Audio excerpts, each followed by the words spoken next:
ಮಾನವೀಯ ಮೌಲ್ಯಗಳಲ್ಲಿ ಬದುಕುವುದೇ ದೇವರ ಆರಾಧನೆ. ಡಾಕ್ಟರ್ ಕನಕಪ್ಪ ಪೂಜಾರಿ. ಬೆಳಗಾವಿ ಜಿಲ್ಲೆ ಜಮಾಅತೆ ಇಸ್ಲಾಮಿ ಹಿಂದ್ ವತಿಯಿಂದ ಸೀರತ್ ವಿಚಾರ ಸಂಕಿರಣ 2025 ಅಂಗವಾಗಿ ನ್ಯಾಯದ ಹರಿಕಾರ ಪೈಗಂಬರ್ ಮೊಹಮ್ಮದ್ ವಿಷಯದ ವಿಚಾರ ಸಂಕಿರಣವನ್ನು ಬೆಳಗಾವಿಯಲ್ಲಿ ಆಯೋಜಿಸಲಾಯಿತು. ಕಾರ್ಯಕ್ರಮವನ್ನು ಮೌಲಾನಾ ಮೊಹಮ್ಮದ್ ಇಕ್ಬಾಲ್ ಮುಲ್ಲಾ ರಿಷಿಕೇಶ್ ದೇಸಾಯಿ, ಗೋಪಾಲ್ ಗೌಡ, ಡಾಕ್ಟರ್ ಕನಕಪ್ಪ ಪೂಜಾರಿ, ಶಾಹಿದ್ ಮೆಮನ್, ರಿಜಾಜ್ ಆವಟಿ ಉದ್ಘಾಟಿಸಿದರು. ಈ ವೇಳೆ ಆರ್ಸಿಯು ಸಹಾಯಕ ಪ್ರಾಧ್ಯಾಪಕ ಡಾಕ್ಟರ್ ಕನಕಪ್ಪ ಪೂಜಾರಿ ಮಾತನಾಡಿ, ವಿಶ್ವ ಮಾನವೀಯತೆಗೆ ಪ್ರವಾದಿ ಮಹಮ್ಮದ್ ಅವರ ಸಂದೇಶವು ಸಮಾನತೆ, ನ್ಯಾಯ, ಕರುಣೆ ಮತ್ತು ಭ್ರಾತೃತ್ವ ಅಥವಾ ಮೌಲ್ಯಗಳನ್ನು ಆಧರಿಸಿದೆ. ಗುಡಿ ಗುಂಡಾರಕ್ಕೆ ಹೋಗಿ ಪೂಜಿಸುವುದೇ ದೇವರ ಆರಾಧನೆ ಅಲ್ಲ. ಮಾನವೀಯ ಮೌಲ್ಯಗಳನ್ನು ಅರಿತು ಬದುಕುವುದೇ ದೇವರ ಆರಾಧನೆ ಎಂದು ಅಭಿಪ್ರಾಯಪಟ್ಟರು. ಕುವೆಂಪು ಅವರ ಸರ್ವ ಜನಾಂಗದ ಶಾಂತಿಯ ತೋಟ ಎಂಬ ನಾಡಗೀತೆ ಎಲ್ಲರಿಗೂ ಮಾದರಿಯಾಗಿದೆ ಎಂದು ಅವರು ಹೇಳಿದರು. ಈ ಸಮಯದಲ್ಲಿ ಪ್ರವಾದಿ ಮೊಹಮ್ಮದ್ ಅವರ ಪುಸ್ತಕಗಳನ್ನು ಗೌರವಾನ್ವಿತ ಜನರು ಪ್ರಕಟಿಸುತ್ತಿದ್ದರು. ಈ ಸಂದರ್ಭದಲ್ಲಿ ಮೊಸಿನ್ ಧಾಲಾಯತ್, ಶಾಹಿದ್ ಶಾಲಿಮಾರ್ ಉಪಸ್ಥಿತರಿದ್ದರು.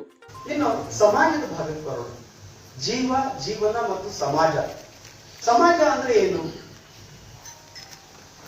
ಯಾವುದಕ್ಕೆ ನಾವು ಸಮಾಜ ಅಂತ ಕರಿತೀವಿ?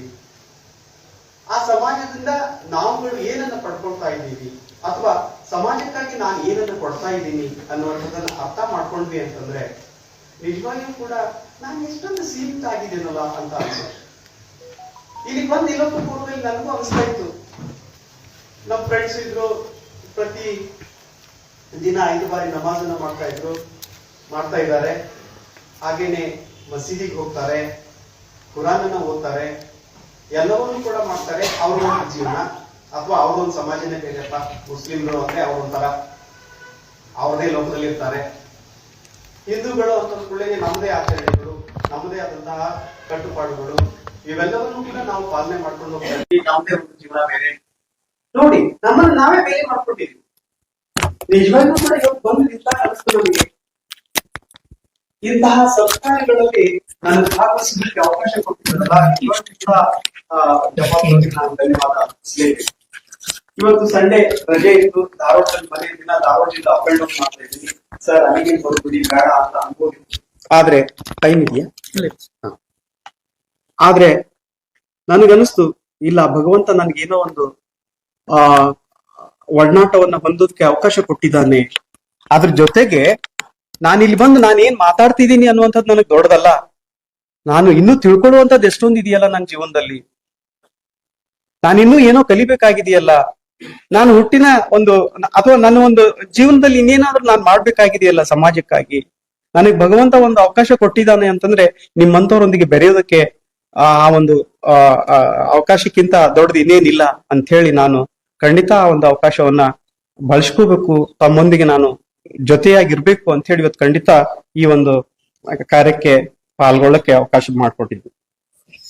ಹಾಗೇನೆ ನೋಡುವ ಕಣ್ಣಿಗಳಿಗೆಲ್ಲಾ ಬೆಳಕಾಗಿದ್ದಾರೆ. ಅಂದ್ರೆ ನಾ ಹೇಳಿದ ಅಷ್ಟೇ, ಜೀವನ ಮತ್ತು ಸಮಾಜ ಇವೆಲ್ಲವುಗಳಿಗೆ ನಾವು ಇವೆಲ್ಲವುಗಳನ್ನ ನಾವು ಸಮಾನವಾದ ಕಣ್ಣಿನಲ್ಲಿ ನೋಡ್ತಿದೀವಿ ಅಂತಂದ್ರೆ ಅದಕ್ಕೆ ಬೆಳಕಾಗಿರುವಂತವ್ರು ಮತ್ತಾರು ಅಲ್ಲ, ಆ ಭಗವಂತ, ಪರಮಾತ್ಮ, ಪ್ರವಾದಿ ಮೊಹಮ್ಮದ್ರವರು. ಅದಕ್ಕೇನೆ ಒಂದ್ ಕಡೆ ಬರೀತಾರೆ, ದಯದ ನಿಧಿ ನೀನೆ ಪ್ರಭು ನಿನಗೆ ನಾನಮಿಪೆ, ಭಗವಂತ ನೀ ಜಗಕ್ಕೆ ವಿಶ್ವದೊಡೆಯ ನಾನಮಿಪೆ. ಅದನ್ನ ಹಾಡಿನ ಮೂಲಕ ಹೇಳ್ಬೇಕು ಅಂತ ಅನ್ಸುತ್ತೆ ನನಗೆ. ದಯದ ನಿಧಿ ನೀನೆ ಪ್ರಭು ನಿನಗೆ ನಾನಮಿಪೆ, ಭಗವಂತ ನೀ ಜಗಕ್ಕೆ ವಿಶ್ವದೊಡೆಯ ನಾನಮಿಪೆ.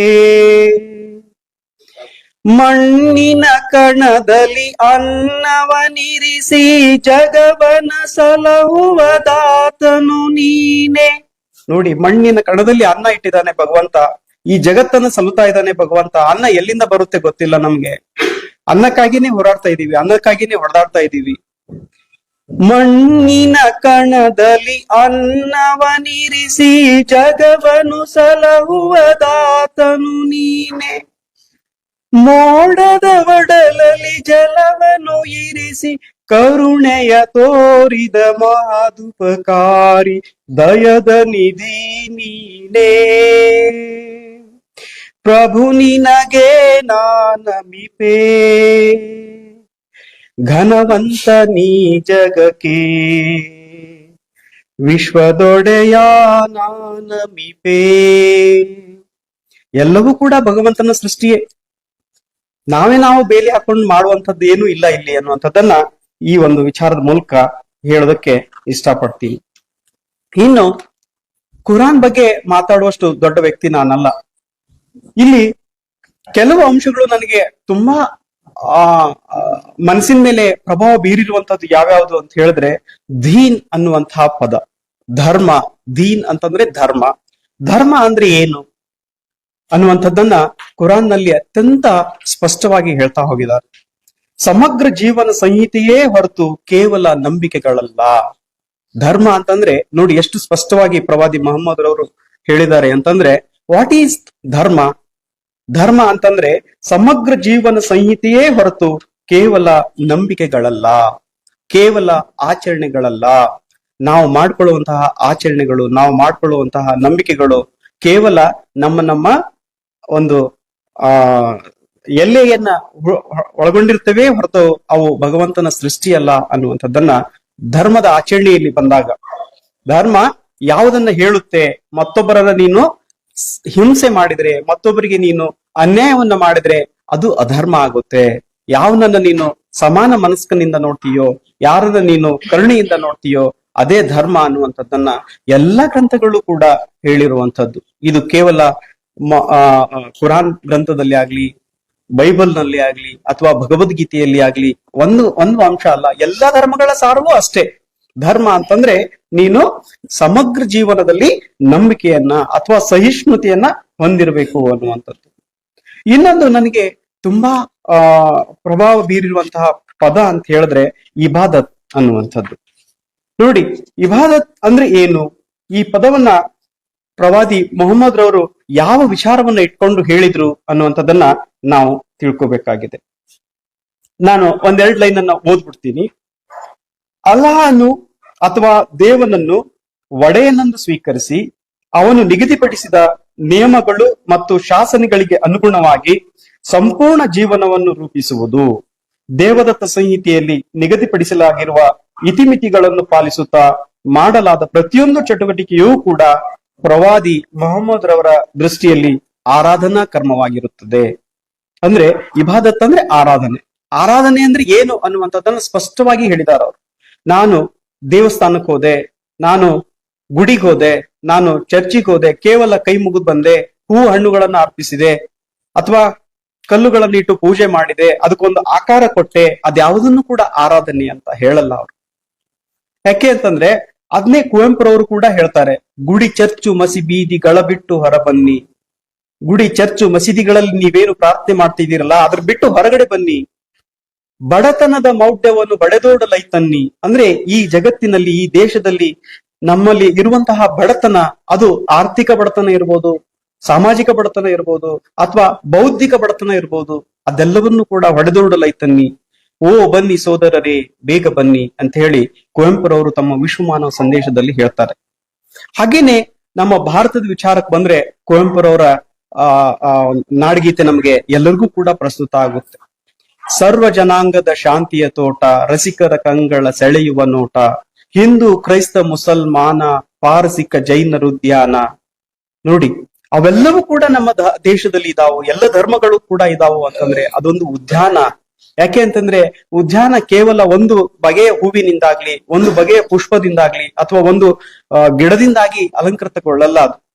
ಆ ಉದ್ಯಾನ ತುಂಬಾ ಸುಂದರವಾಗಿ ಕಾಣ್ಬೇಕು ಅಂತ ಹೇಳಿದ್ರೆ ಅಲ್ಲಿ ಎಲ್ಲ ಬಗೆಯ ಹೂಗಳು ಇರ್ಬೇಕು, ಎಲ್ಲ ಬಗೆಯ ಸಸ್ಯಗಳು ಇರ್ಬೇಕು.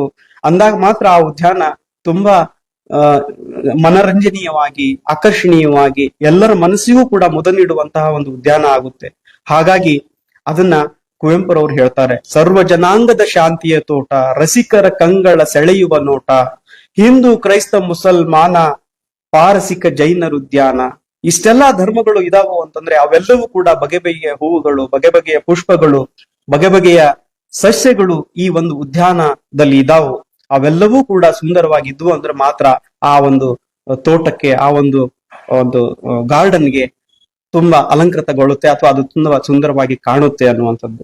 ಹಾಗಾಗಿ ಇಲ್ಲಿ ಪ್ರವಾದಿ ಮೊಹಮ್ಮದ್ ರವರ ಇಬಾದತ್ ಅನ್ನುವಂತಹ ಪದ ನನಗೆ ತುಂಬಾ ಮನ ಮುಟ್ಟುವಂತಹ ಪದ. ಹಾಗೇನೆ ಜೀವನ ವಿಧಾನಗಳ ಕುರಿತಾಗಿಯೂ ಕೂಡ ಪ್ರವಾದಿ ಮೊಹಮ್ಮದ್ ರವರು ಹೇಳ್ತಾರೆ. ಮಾನವೀಯತೆಯ ಸಂಬಂಧಗಳ ಕುರಿತಾಗಿ ಹೇಳುವಾಗ ಜಾತಿ ವ್ಯವಸ್ಥೆ, ಅಸ್ಪೃಶ್ಯತೆ, ಜಾತಿ ಆಧಾರಿತ ದೌರ್ಜನ್ಯ ಇವೆಲ್ಲವನ್ನು ಕೂಡ ನಾವು ಆರಾಧಿಸುವಂಥದ್ದು ಅಥವಾ ಪಾಲನೆ ಮಾಡುವಂಥದ್ದು ತುಂಬಾ ತಪ್ಪು. ಇಂದಿನ ಪ್ರಸ್ತುತ ಜಗತ್ತಿನಲ್ಲಿ ಸಾಹೇಬ್ರು ಹೇಳ್ತಾ ಇದ್ರು ಈಗ ಮಾತನಾಡುವಾಗ, ನಾವು ನಮ್ಮನ್ನ ಸಂಕುಚಿತ ಹೇಗ್ ಬೆಳೆಸ್ಕೊಂಡಿದೀವಿ ಅಂತಂದ್ರೆ ಓಣಿಗೊಂದ್ ಜಾತಿ, ಬೀದಿಗೊಂದ್ ಜಾತಿ, ಊರಿಗೊಂದ್ ಜಾತಿ, ನಮ್ಮ ಜಾತಿಗಳ ನಡುವೆ ನಾವು ಸಂಘರ್ಷಕ್ಕೆ ಒಳಗಾಗ್ತಿದ್ದೀವಿ ಹೊರತಾಗಿ ಸೌಹಾರ್ದತೆಯನ್ನು ನಾವಿಲ್ಲಿ ಕಾಣ್ತಾ ಇಲ್ಲ ಅನ್ನುವಂಥದ್ದು. ಮತ್ತೊಂದು ಪದ ತಕ್ವ, ಧರ್ಮನಿಷ್ಠೆ ಅನ್ನುವಂಥದ್ದು. ಅಂದ್ರೆ ಶ್ರೇಷ್ಠತೆ, ಒಬ್ಬ ವ್ಯಕ್ತಿಯ ಶ್ರೇಷ್ಠತೆಯನ್ನ ನಾವು ನೋಡ್ಬೇಕು ಅಂತಂದ್ರೆ ಧರ್ಮನಿಷ್ಠತೆಯನ್ನ ನಾವು ಅನುಸರಿಸಬೇಕು, ಸಮಾನತೆಯನ್ನ ಹೊಂದಬೇಕು, ಏಕದೇವತ್ವವನ್ನ ನಾವು ಹೊಂದಬೇಕು, ಸಂಯಮ ಮತ್ತು ಸಾಮರಸ್ಯವನ್ನ ಹೊಂದಬೇಕು, ಸಂವೇದನಾಶೀಲತೆಯನ್ನ ಬೆಳೆಸ್ಕೊಳ್ಬೇಕು. ಹಾಗಾಗಿ ಇವೆಲ್ಲ ಅಂಶಗಳನ್ನು ನಾವು ಭಗವಂತನ ಸಂದೇಶದಲ್ಲಿ ನೋಡ್ತಾ ಹೋಗ್ತೀವಿ. ಅದರಲ್ಲಿ ಪ್ರಮುಖವಾಗಿ ನಾವು ಕಾಣುವಂಥದ್ದು ಮೊಹಮ್ಮದ್ ಪೈಗಂಬರ್ ಅವರು ಮಕ್ಕಾದಿಂದ ಮದೀನಾಕ್ಕೆ ಹೋಗೋದಕ್ಕೆ ಕಾರಣ ಏನು, ಮಕ್ಕಾದಲ್ಲಿ ಅವರಿಗೆ ಆಗಿರುವಂತಹ ನೋವು ಏನು, ಅವರ ಪಟ್ಟಂತಹ ಕಷ್ಟಗಳು ಏನು ಅನ್ನುವಂಥದ್ದನ್ನು ನಾವು ನೋಡಿದಾಗ ಅವರು ಮದೀನಾಕ್ಕೆ ಹೋಗಿ ಮಾಡಿರುವಂತಹ ಒಂದು ಸಂದೇಶಗಳನ್ನು ನಾವು ಹಿಜ್ರತ್ ಅಂತ ಕರಿತೀವಿ. ಆ ಒಂದು ಅಗಾಧವಾಗಿರುವಂತಹ ಪ್ರಭಾವವನ್ನ ಹಿಜ್ರತ್, ಅದನ್ನೇ ನಾವು ಇವತ್ತಿಗೂ ಕೂಡ ಹಿಜ್ರಾಶಕೆ ಅಂತ ಕರಿತೀವಿ. ಹಾಗೇನೆ ಅದರಲ್ಲಿ ಮೊಹಮ್ಮದ್ ಪೈಗಂಬರ್ ಅವರ ವಿಶ್ವಮಾನವ ಸಂದೇಶವನ್ನು ಕೂಡ ನಾವು ನೋಡ್ತಾ ಹೋಗ್ತೀವಿ. ಸಮಯದ ಅಭಾವ ಇದೆ, ನಾನೇನು ಅಂತಹ ಪರಿಪೂರ್ಣ ವಿಚಾರಗಳನ್ನ ಹೇಳ್ತೀನಿ ಅಂತ ಅಲ್ಲ, ನಿಮ್ಮೊಂದಿಗೆ ಹಂಚಿಕೊಳ್ಳುವಂತಹ ಒಂದು ಕೆಲವು ನನ್ನ ಅನಿಸಿಕೆಗಳು, ನನ್ನ ಅನುಭವಗಳು, ಅಥವಾ ನಾನು ನನ್ನಷ್ಟಕ್ಕೆ ಒಬ್ಬ ವ್ಯಕ್ತಿಯಾಗಿ ಏನು ನಾನು ಪಡ್ಕೋಬೇಕು, ತಿಳ್ಕೋಬೇಕು ಅನ್ನುವಂಥದ್ದನ್ನ ಹೇಳ್ಬೇಕು ಅಂತ ಅನ್ಸುತ್ತು. ಹಾಗೇನೆ ನಮ್ಗೆ ಬಸವಣ್ಣ ಕೂಡ ಇಲ್ಲಿ ಪ್ರಸ್ತುತ ಆಗ್ತಾರೆ ನೋಡಿ. ಬಸವಣ್ಣನವರು ಕೂಡ ಮೊಹಮ್ಮದ್ ಪೈಗಂಬರ್ ಅವರ ಸಂದೇಶಗಳ ಮಾರ್ಗದಲ್ಲಿಯೇ ಹೇಳಿರುವಂತಹ ವಿಚಾರಗಳು, ಕಳಬೇಡ, ಕೊಲ್ಲಬೇಡ, ಹುಸಿಯ ನುಡಿಯಲು ಬೇಡ, ಹಳಿಯಬೇಡ, ಅನ್ಯರಿಗೆ ಅಸಹ್ಯ ಪಡಲು ಬೇಡ, ತನ್ನ ಬಣ್ಣಿಸಬೇಡ, ಇದಿರು ಅಳಿಯಲು ಬೇಡ, ಇದೇ ಅಂತರಂಗ ಸುದ್ದಿ, ಇದೇ ಬಹಿರಂಗ ಸುದ್ದಿ. ಅದನ್ನೇ ಮೊಹಮ್ಮದ್ ಪೈಗಂಬರ್ ಅವರು ಹೇಳಿರುವಂಥದ್ದು. ನೀವು ಕಳ್ತನ ಮಾಡ್ಬೇಡ, ಕೊಲೆ ಮಾಡ್ಬೇಡ, ಸುಲಿಗೆ ಮಾಡ್ಬೇಡ, ಮತ್ತೊಬ್ಬರಿಗೆ ನೀನು ಅನ್ಯಾಯವನ್ನ ಬಗಿಬೇಡ.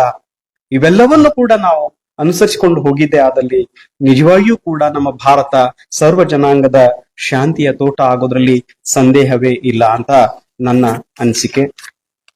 ಹಾಗೇನೆ ನನ್ನ ಕೊನೆಯದಾಗಿ ಏನ್ ಹೇಳ್ಬೇಕು ಅಂತ ಹೇಳಿದ್ರೆ, ಒಟ್ಟಾರೆಯಾಗಿ ನಾವೆಲ್ಲರೂ ಕೂಡ ಸಮಾನತೆ, ಕ್ಷಮೆ, ಔದಾರ್ಯ, ಶಾಂತಿ, ಸೌಹಾರ್ದತೆ ಇವೆಲ್ಲವನ್ನು ಕೂಡ ಮೈಗೂಡಿಸಿಕೊಂಡಾಗ ಅಲ್ಲಾ, ಭಗವಂತ, ಈಶ್ವರ ಎಲ್ಲರಿಗೂ ಕೂಡ